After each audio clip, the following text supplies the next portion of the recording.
عزم چھوٹی ملکہ۔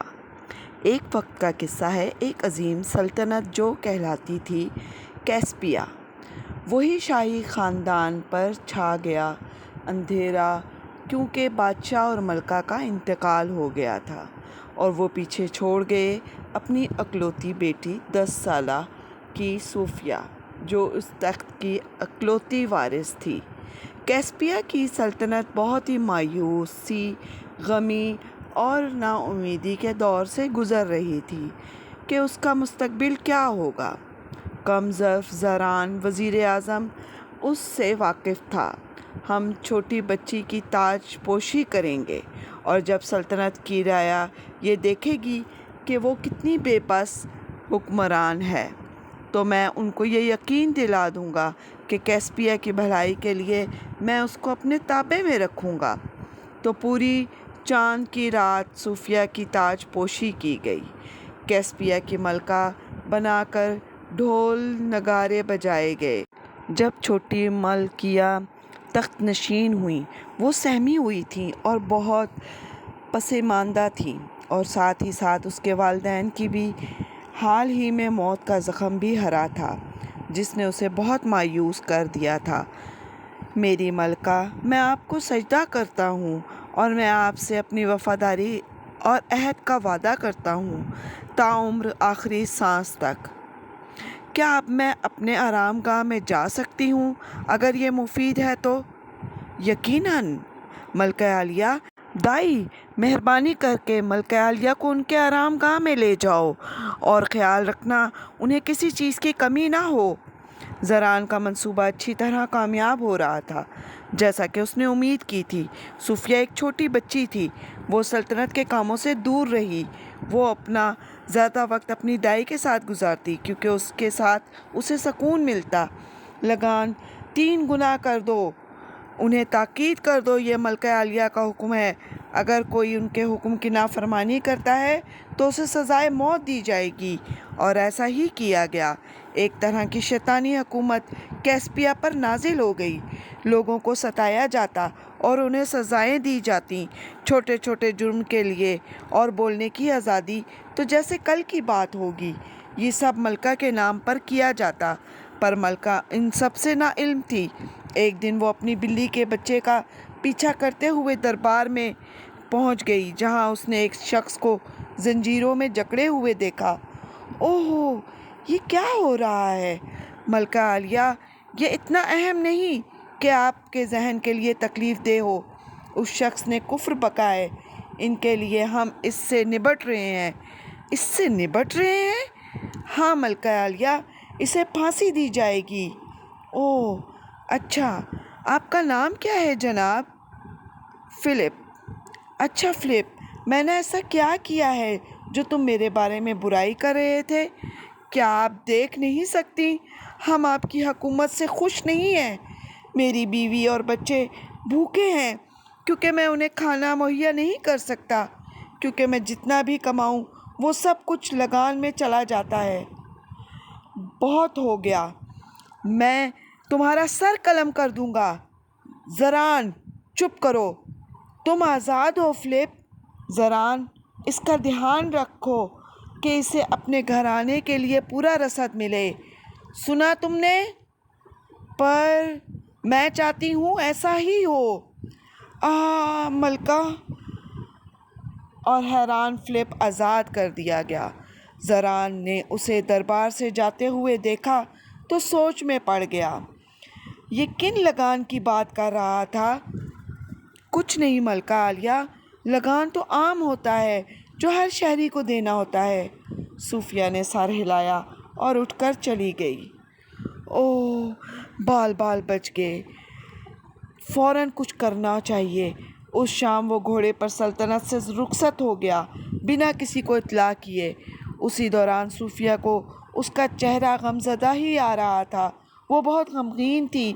کیا بات ہے ملکہ، آپ پریشان لگ رہی ہیں۔ صوفیہ نے سب کچھ بتا دیا۔ پھر دونوں نے مل کر بھیس بدل کر رعایا میں گئیں تاکہ جان سکیں کہ کیا ہو رہا ہے۔ 50 کوڑے لگیں گے اگر تم نے لگان نہ دیا تو۔ پر میرے پاس پیسے نہیں ہیں، میری فصلیں تباہ ہو گئی ہیں، مجھے کوئی پرواہ نہیں۔ رکو، تم اسے ایسے سزا نہیں دے سکتے، تمہیں اسے ملکہ کے پاس لے جانا ہوگا۔ یہاں سے چلی جاؤ بچی، میں دوبارہ نہیں سوچوں گا کہ اس سے پہلے ملکہ صاحبہ، نہ صرف تم میرے نام پر لگان لے رہے ہو بلکہ انہیں سزا دینے کی گستاخی بھی کی ہے۔ سپاہیوں، اس کے ساتھ وہی کرو جو اس نے تمہارے ساتھ کرنے کو کہا۔ پر یہی کرو۔ نہیں، ہم ان کی طرح بے دل نہیں ہیں، ہم عام لوگ ہیں، ہم سکون بھری زندگی چاہتے ہیں، تشدد ہمارے لیے نہیں ہے۔ کیا تم دیکھ سکتے ہو فرق؟ کیا اب تمہیں شرم نہیں آئی؟ مجھے معاف کرنا ملکہ۔ صوفیہ نے فلپ کو اپنا صلاح کار بنایا اور پھر دونوں دربار گئے اور خزانچی کو بلایا، ان کے ساتھ لگان پر لمبی گفتگو کی، اس سے پتہ لگایا کہ جتنا بھی لگان وصول کیے جا رہے ہیں وہ خزانے میں نہیں آتے بلکہ وزیر ہی رکھ لیتے ہیں۔ فلپ، پتہ لگاؤ وہ کون سے وزیر ہیں، انہیں میرے حضور لاؤ۔ فلپ نے وزیروں کو تلاش کر لیا، پھر شہر کے چوراہے پر بلایا گیا جہاں انہیں سلطنت سے دربدر کر دیا گیا۔ پھر صوفیہ نے زران کو طلب کیا، وہ کہیں نہ ملا۔ پھر صوفیہ نے تمام قیدیوں کو رہا کر دیا جو ناجرم سزاؤں میں قید تھے۔ اگلے دن صوفیہ نے کافی قائد و قوانین بدل دیے جس کی وجہ سے اس کی بڑی واہ واہ ہوئی، ایک چھوٹی ملکہ کی۔ پر جب کیسپیا میں حالات سدھر رہے تھے تو پڑوسی ملک جو کیسپیا سے 2 گنا بڑا ملک تھا، اس نے حملہ کرنے کے لیے بڑھ رہا تھا۔ اس کے بادشاہ کا جو ساتھ دے رہا تھا وہ تھا زران۔ ملکہ عالیہ، پڑوسی ملک ہم پر حملہ کر رہا ہے، اس کے ساتھ زران مل کر یہ سب کر رہا ہے، اسی لیے وہ اتنے دن سے یہاں نظر نہیں آ رہا تھا۔ وہ وزیر بھی اس کے ساتھ مل گئے ہیں جو جلا وطن کر دیے گئے تھے۔ صوفیہ بولی، اب ہمیں کیا کرنا چاہیے؟ فلپ، وہ آپ مجھ پر چھوڑ دیں ملکہ عالیہ۔ فلپ نے سلطنت کے لوگوں کو شہر کے چوراہے پر جمع کیا اور بولا، ہماری سلطنت پر حملہ ہے، ہماری ملکہ پر بھی خطرہ ہے، ان کی فوج ہم سے دگنی ہے، پر پھر بھی ہمیں کسی طرح فتح یاب ہونا ہی پڑے گا۔ کیسے؟ ہم سب اس میں حصہ لیں گے۔ کیا آپ سب ملکہ کے لیے میدان جنگ میں جائیں گے؟ ہاں ہاں، وہ ہمارے لیے لڑی ہے، ہم آخری سانس تک اس کی مدد کریں گے۔ ملکہ زندہ باد۔ جب پڑوسی ملک کی فوج وہاں پہنچی تو وہ حیران رہ گئے کہ لوگ تلواریں لے کر کھڑے ہیں اور ان کے قریب آ رہے ہیں اور ساتھ ساتھ نعرہ لگا رہے ہیں کہ شکریہ زران بادشاہ کو پھنسانے کے لیے۔ اس ملک کا بادشاہ حیران ہوا کہ یہ چال چلی گئی ہے زران نے۔ وہ بولا، زران تم نے ہمیں دھوکہ دیا۔ نہیں نہیں بادشاہ سلامت، تمہیں اس کی قیمت چکانی پڑے گی۔ سینا واپس چلو۔ ساری فوج بھاگ گئی اور پیچھے چھوڑ گئی زران کو، جو نہ پڑوسی ملک کا رہا اور نہ ہی کیسپیا کا۔ وہ بھاگا تو آگے ملکہ گھوڑے پر موجود تھی۔ وہ گڑ گڑایا، معاف کر دیں ملکہ عالیہ۔ پہلی بار اپنی ماں باپ کی وفات کے بعد صوفیہ نے ایک حکمران ملکہ کی طرح بات کی۔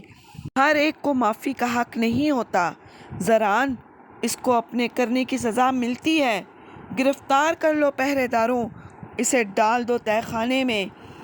اس طرح صوفیہ کہلائی، ایک عظیم چھوٹی ملکہ۔ ہمیں کبھی بھی کسی کو کمتر نہ سمجھیں اس کے تجربے اور عمر کے لحاظ سے۔ تو دوستوں، اگر آپ کو میری یہ ویڈیو پسند آئی ہے تو اسے سبسکرائب کریں، لائک کریں اور اپنے دوستوں کے ساتھ شیئر بھی کریں، اور اپنا بہت سا خیال رکھیں۔ نیک دعاؤں کے ساتھ اللہ حافظ۔